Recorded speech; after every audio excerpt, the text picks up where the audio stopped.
Welcome to What the Duck, a podcast with real experts talking about direct spend challenges and experiences. And now, here's your host, SourceDay's very own manufacturing maven, Sarah Scudder. Thanks for joining me for What the Duck, another supply chain podcast brought to you by SourceDay. I'm your host, Sarah Scudder, and this is the podcast for people working in the direct materials part of supply chain. I'm at Sarah Scudder on LinkedIn and at S Scudder on Twitter. If you are new to the show, make sure to follow this podcast so you don't miss any of our direct materials supply chain content. Today, I'm going to be joined by Tiffany Thayer, and we're going to discuss how to better secure supply. If you work for a manufacturer and are still being impacted by the international chip processing plants and export portals being shut down last year, then this episode is for you. Tiffany has worked in direct materials procurement for nearly 8 years across 3 companies. She loves process improvement and bringing lean manufacturing practices into the front office side of business. Welcome to the show, Tiffany. Thank you for having me. So when you and I were prepping for the show, I did a little digging with some colleagues as well, and I heard you described by more than one person as a secret agent of quality. What does this mean? Yeah, so being a buyer, our supplier quality, I believe is in our wheelhouse to manage. And so I am able to glean a lot of data and information from my quality team, impact and risk impact of part levels, and then monitoring and evaluating our suppliers based on their OTD, cost savings, and service level that they're providing. By monitoring those ratings with quality, they can give me a heads up when things are starting to go in a negative direction, and I can go ahead and partner and build that relationship back up to a beneficial amount where we're getting our items as we need and the supplier is being proactive in suggesting cost savings. So the other thing you mentioned to go along with that is you said you view your job as essential to holding the line and maintaining a profit. Why? Yeah, so as a buyer, we're essential to maintaining a steady supply to keep production moving. And holding the line, I think, is one of the biggest things that us buyers can do to help our companies. So with cost avoidance, we're really helping our sales team, and that allows them to keep our client pricing stable. And then with cost savings, those are profit directly to the bottom line. If they had planned a component being $2 and I'm able to negotiate it down to $1, then that's an extra $1 off each assembly that we're making in profit. Mm-hmm. So looking at your experience, I always like to go back in time a little bit on the show and figure out how people got into our crazy awesome industry. You actually have some sales experience, which I can relate to because I actually started my career in sales and spent several years in supply chain technology sales before pivoting into marketing. How has having sales experience benefited you as a buyer? Yeah, so I think that sales is so transferable to procurement. Most of it is working with different departments, working with our clients. And so all of my sales skills transferred really easily. I think that's the one that I hold on to the most is the 3 C's. So collect, connect, and collaborate. I really take a team approach to my strategy as a buyer, and I try to work in alignment with my suppliers. I don't want to squeeze out one of my suppliers to the point that they're unprofitable and I have to establish the job with a new supplier. That takes time, it's not efficient. So my goal is always to be mutually beneficial, where if the supplier can give us better pricing to help us and help the customer, then I want to go ahead and try and give them the most information that they can, such as longer forecasting, locked in, bonded, scheduled POs. Yeah, I can say from my experience when I was on the sales side, My favorite buyers, and I sold primarily into procurement and supply chain, were actually people who had been in sales themselves because I feel like they were better communicators and they understood the power of we in a relationship versus more of this like us versus you or us versus them mentality. You mentioned the three C's. I want to make sure I have those down correctly. It's connect, collect, and collaborate. Actually, I swap it. So collect, connect, collaborate. So you Okay, want to collect your network, you want to connect with those individuals, and then collaborate on solution solving. got it. So, how come you chose not to pursue a career in sales? You had a couple sales jobs, but then you decided to pivot. Um, to be honest with you, I got tired of making a commission-based paycheck, and I felt like a lot of the sales I was doing was shoving things that people didn't need down their throats so that I could get my commission and make my rent. And so I moved over to the purchasing side because it was all the same fun, but I wasn't commission-based anymore. Hmm.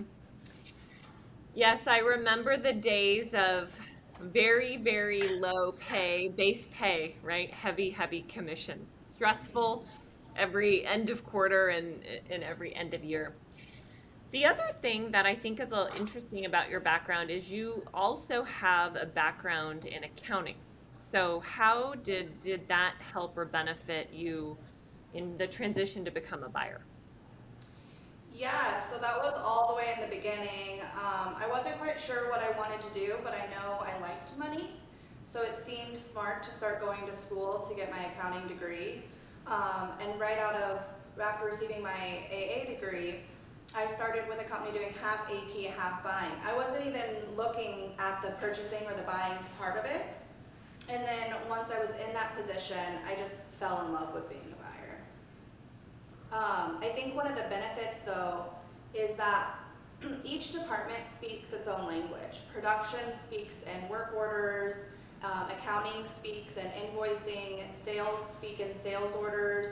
And so me having some sales, some accounting, I am able to translate those and speak to those departments in the language that they understand. And so I think that's the biggest benefit is just being able to break down those barriers and stop the silo of departments. Hmm. So now you were in accounting, you were in sales, you pivoted into being a buyer. Now you are a senior buyer at ControlTek. What do you like most about your job? So ControlTek is an amazing company to work for. The culture, I think, is their biggest asset. I have access to the C-suite. I can step in their door. We can talk about problems. We can get solutions, brainstorm solutions together. They really focus on bringing all of the stakeholders into a solutions meeting so that you're not failure to launch when you go to release a new process. Recently, the Columbian released an article called Clark County High Tech Ecosystem, and our principal, Stacy Smith, was quoted to say that the region's high-tech future is bright, and she pointed to the investments that ControlTek has been making in technical education, preparing a new generation of high-tech workers. This exactly benefited me. Not just me though. We have lots of employees who are benefiting from this, and ControlTek has actually sponsored me for my Lean Six Sigma black belt. And so them supporting me just makes our company stronger together. Hmm. And for those that are listening that maybe aren't familiar with Six Sigma, what does that certification mean? What's the value of that having that? So it's mostly processing. It's called Lean Six Sigma, and so Lean and Six Sigma are actually two different things. But it's all about being able to improve your quality and reduce the lag time between stations so that your turn time is the fastest it can be with the highest output. I am actually focused on taking some of those same principles and applying them to the front office side. Okay. Yeah, I'll have to follow your journey and see after you have the certification what sort of impact that makes. So how do you, I feel like sometimes there's still a misconception, especially in manufacturing, that buyers just cut purchase orders or buyers just push paper. But I feel like you do so much more than that. So how do you add value to your company? I think that I'm really trying to shove out the mindset that buyers are transactional. Buyers can really be a strategic point in your company. Um, One of my main focuses, again, is on process improvement, focused on efficiency. So we all struggle to find more time to get more things done. No one's going to be able to insert a 25th hour into the day. So how do we find more time? The secret to finding more time is improving the current status quo. One way I do this is bulk RFQing, bucket quoting, automation for PO inputting, strategies that our purchasing team can use to make the bid more mutually beneficial to us and the supplier. Roger Bannister in 1954 broke the 4-minute mile, and previously this had been thought of as impossible, right?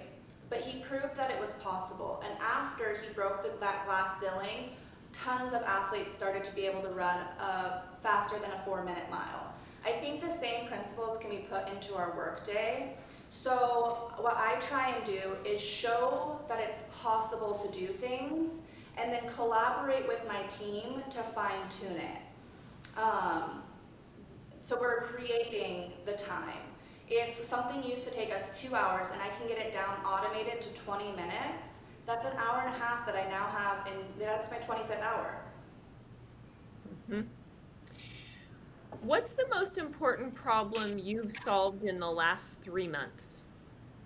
Yeah, so because of all of the long lead times for components and, export ports being shut down, COVID type of lags, we have started using independent brokers to fill gaps in inventory needs.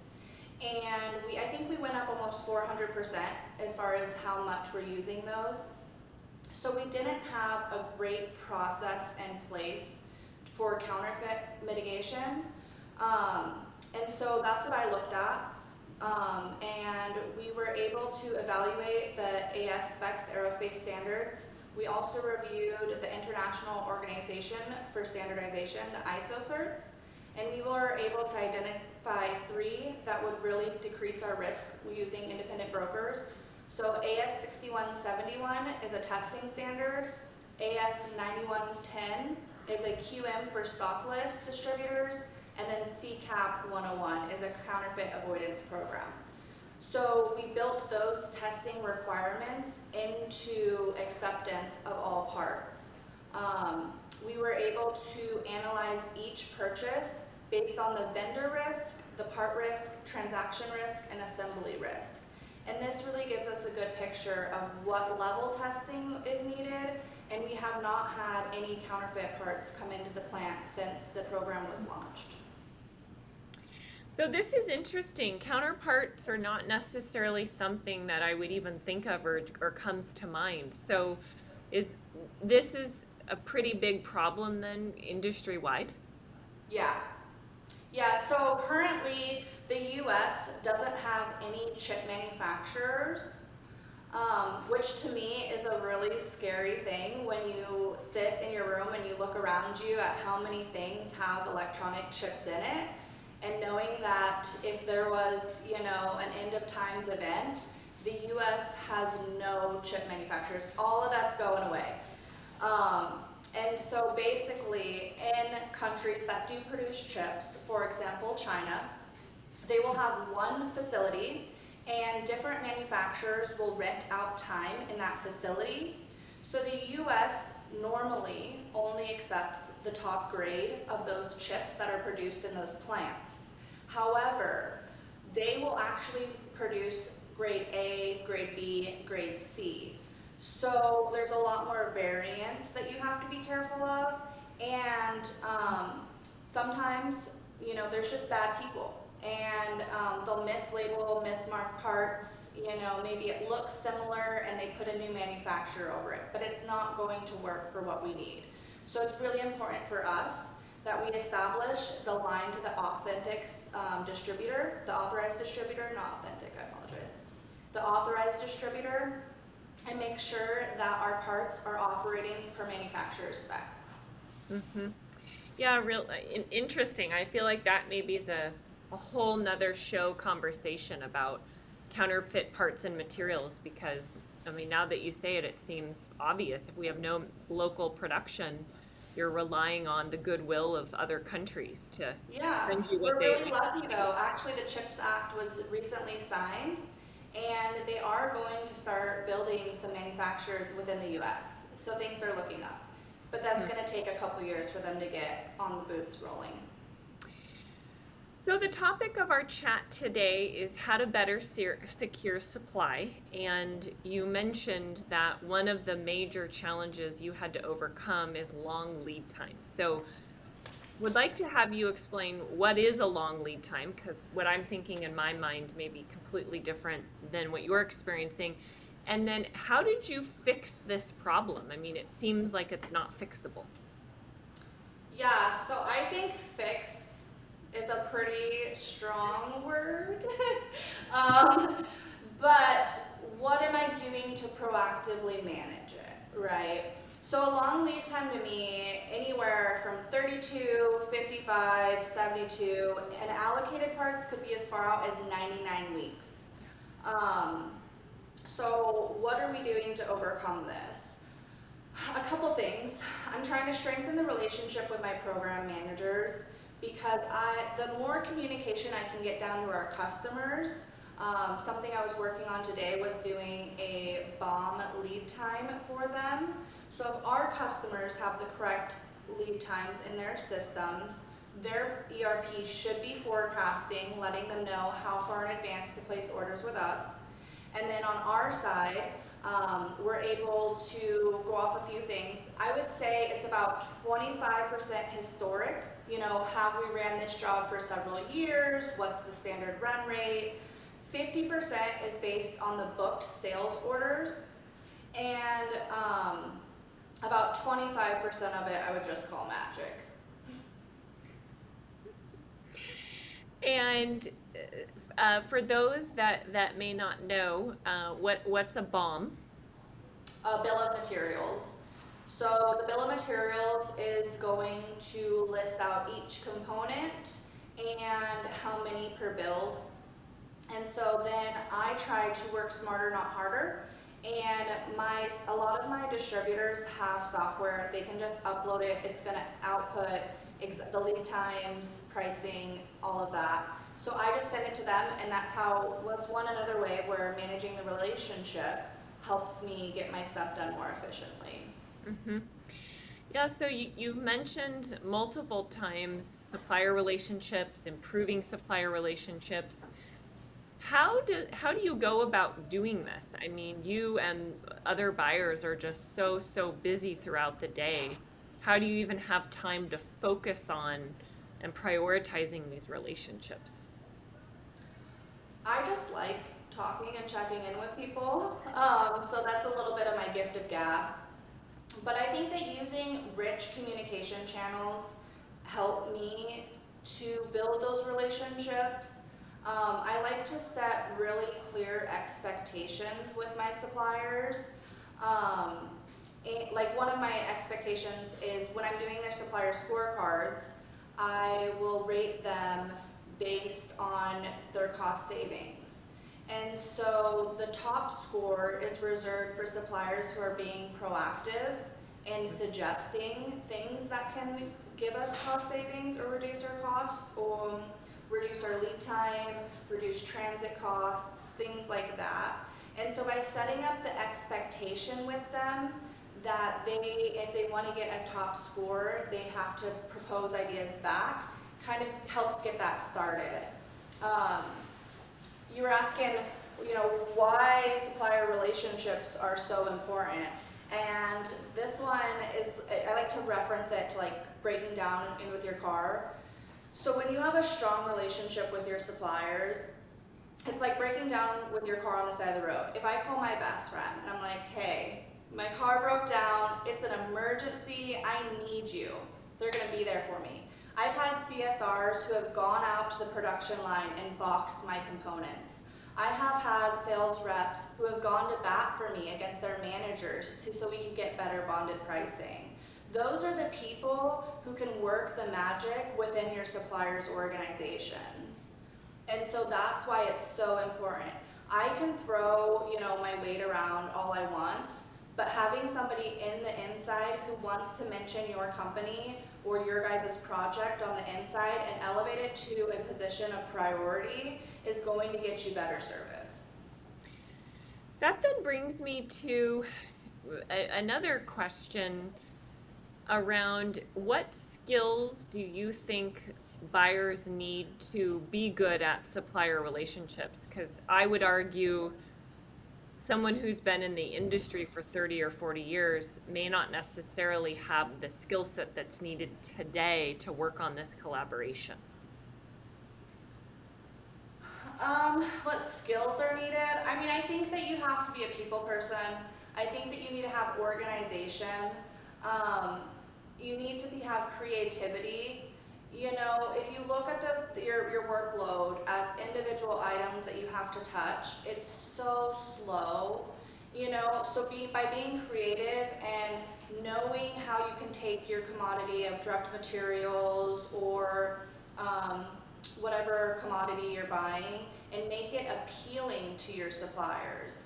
When I'm bidding a small run, so let's say cut tape of 15 pieces and they're 5 cents a piece, no supplier is going to care.